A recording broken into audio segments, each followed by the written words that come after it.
Hey guys, my name is Abhishek and welcome back to MBBS Treasure channel. Today we are going to discuss the second part of topic fever. In this topic we are going to discuss about what is the definition of fever, what is the etiology and further classification, and finally we are going to discuss the pathogenesis of fever.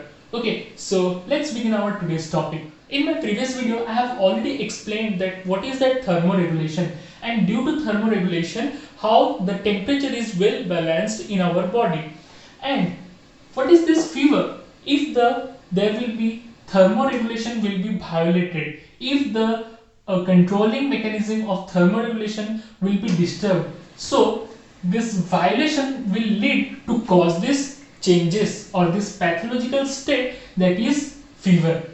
So what is the definition says? The definition says that it is the typical pathological process in reply to the action of pyrogens.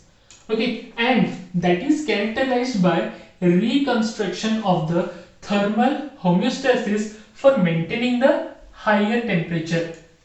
Focus on these words, that pyrogens and reconstruction of thermal homeostasis for maintaining the higher temperature. Why I said to focus on this? Because in case of fever, what we usually see is we usually see the increasing in the temperature of our body, and that is a protective mechanism of our body to increase the temperature in response to the causing action of the fever, that is otherwise known as pyrogens. Okay, so in response to the action of pyrogens, our body temperature will be increased, and that will be leading to a reconstruction of thermal homeostasis. It means there will be presence of a new thermal set point. That it means if the temperature will increase from that situation, then our body is going to regulate. If the temperature will be very high, in case of higher temperature condition, then also there will be presence of this thermoregulation. Okay, so if there will be violation of thermoregulation, then we are going to see the case of fever. Next, what is the etiology of fever? As the fever will be caused by the pyrogens. What do you mean by pyrogens? These are the substance that can produce the fever. Okay, the pathological condition will be developed by these agents known as pyrogens. These pyrogens are further classified into different categories. What are these? According to their origin, they can be exogenous and endogenous. In their turn, they can be infectious and non-infectious, and by the mechanism of action, they can be primary and secondary. What does this mean? This classification of pyrogens will help us to know the actual mechanisms, or through which mechanisms they are going to show the clinical manifestation of fever, and that we are going to discuss under the pathogenesis. So before that, reading the pathogenesis, we should be clear about the classification of pyrogens. The pyrogens are classified according to their origins. It means they can be exogenous and endogenous. Exogenous means if the pyrogens that will be coming from the external environment and it will be affecting our body, then those elements will be considered as exogenous pyrogens. And if they are produced inside the body, or if they are a material or a substance from itself of our own body, then we are going to consider it as endogenous pyrogens. So the exogenous pyrogens are also divided in their turn. It means it can be infectious or it can be non-infectious. If it will be non-infectious, in which cases we are going to see the exogenous pyrogens?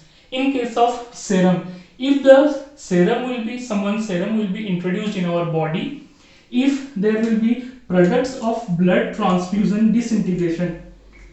During the process of blood transfusion, if there will be any kind of disintegrated materials that could be arise due to the problem in the blood transfusion, that will lead to a non-infectious form of exogenous pyrogens. Next, in case of infectious pyrogens, what it can be? It can be bacteria, fungi, viruses. Okay, and mostly we are able to see the bacteria that will be causing the fever, and these bacteria have certain substances inside them. What are these? They can be having exotoxins and endotoxins. we usually see the exotoxins in gram-positive like bacteria and endotoxins in gram-negative bacteria. So these exotoxins and endotoxins are the exogenous pyrogens that will be the substance that will produce the fever. Next, the endogenous. As I have said, endogenous means these are the substances that are produced inside our body. It can be like products of alteration. It can be like products of tissue disintegration, tumors, hemolysis of erythrocytes, necrotic products, as in case of myocardial infections, hormone metabolites, leukocyte pyrogens, and immune complexes.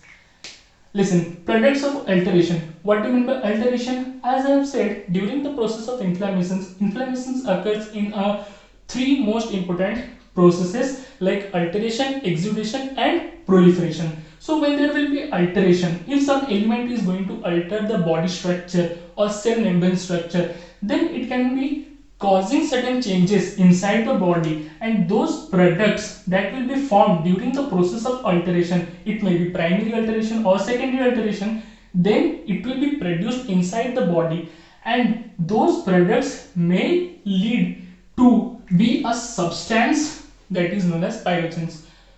In case of tissue disintegration, when the tissue breaks during the process of necrosis, like in this case of necrotic products, when there will be case of myocardial infection, what happens due to the ischemia, the necrotic tissues will be produced, and when these necrotic tissues will be coming into the blood system, they will be acting as an activating factor for the fever, and so hence they are classified under the endogenous categories of pyrogens.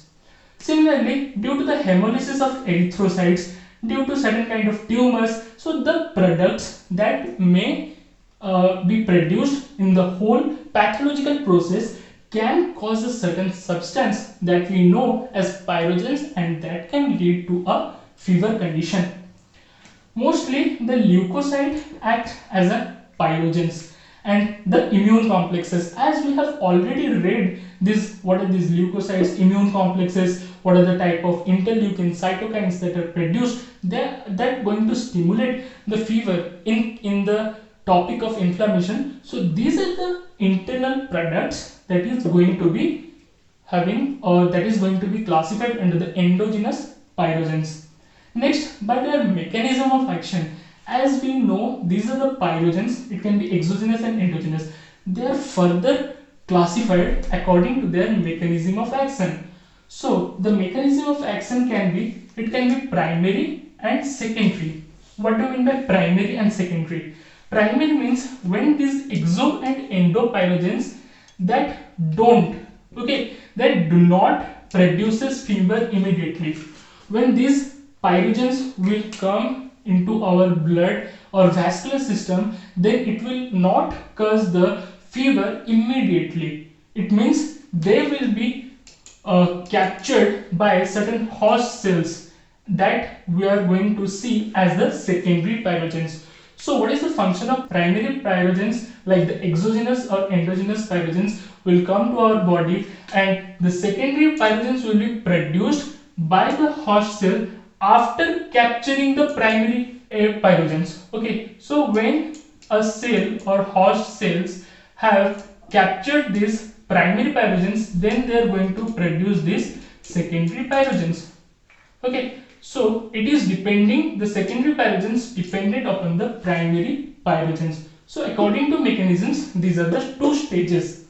So the host cells can be like endothelial cells, it can be leukocytes, it can be monocyte, macrophages, etc. And they will be producing the secondary pyrogens. What are they? The secondary pyrogens can be prostaglandin E2, interleukin 1, interleukin 6, tissue necrotizing factor alpha, interferon gamma. Okay, so these are the products that we have already read as the mediators of inflammations. So these mediators are going to be produced by certain kinds of cells. So these cells will act as capturing the primary pyrogens, and they will be producing the secondary pyrogens. Most importantly, the interleukin 1 interleukin 6 and prostaglandin E2. So these three comes as an MCQ question in the crop or various exams. Okay, you should be considering these three as an important marker of this fever. Next, let's come to the pathogenesis. Now we know what are these pyrogens. These are the causing agent for fever. So when the pyrogens will be captured by certain cells like macrophages, leukocytes, monocytes, endothelial cells, they have a special receptor that TLR4MD2. You just have to remember this name because it usually comes in the MCQ question. So what is the receptors that is going to be bound with the pyrogens? So it will be forming a complex when the pyrogens will bind to certain receptors, and this complex is known as TLR4MD2 complex. So after the formation of this complex, certain changes inside these cells will take place, and that will be releasing these inflammatory mediators. And these mediators are like, as I have said, interleukin 1, interleukin 6, tissue necrotizing factor alpha, interferon. So these are going to be produced as a mediator for the inflammations, and these mediators are going to stimulate the central organ or central thermoregulatory organ of the temperature, that is anterior hypothalamus. As we know, it contains the neurons for thermoregulation centers. So it contains the neurons that is going to regulate the temperature. So when it gets activated by these releasing mediators, they are going to further activate the activation of phospholipase A2 enzyme in the endothelium barrier cells.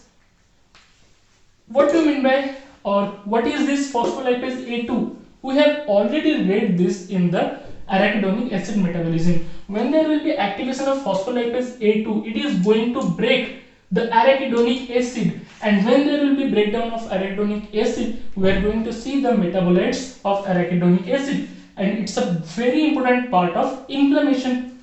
So we are going to get the important products here, that is prostaglandin E1 and prostaglandin E2.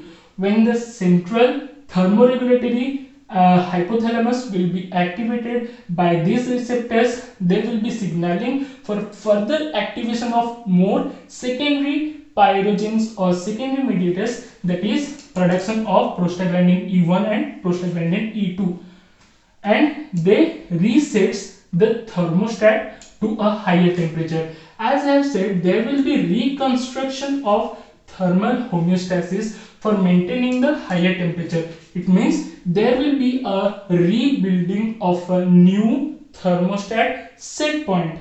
Previously it was 37, and next when this situation or when this pathogenesis process will occur, then the set point of our body temperature will increase. It means it will push the body to maintain the temperature of body at a very high temperature.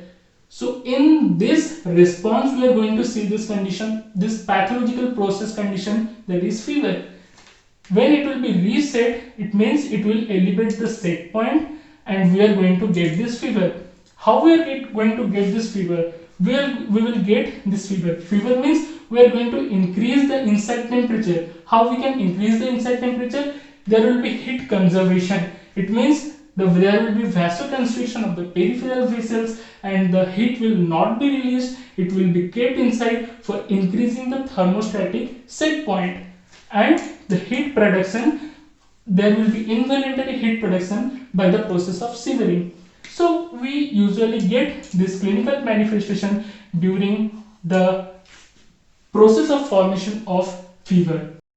So friends, this was all about our today's topic. In this video, we have discussed that what is the etiology and pathogenesis of fever. In my next video, I am going to say what are the different kinds of fevers along with its graph. Okay, so till then, stay tuned to my channel and do not forget to like, share and subscribe my channel.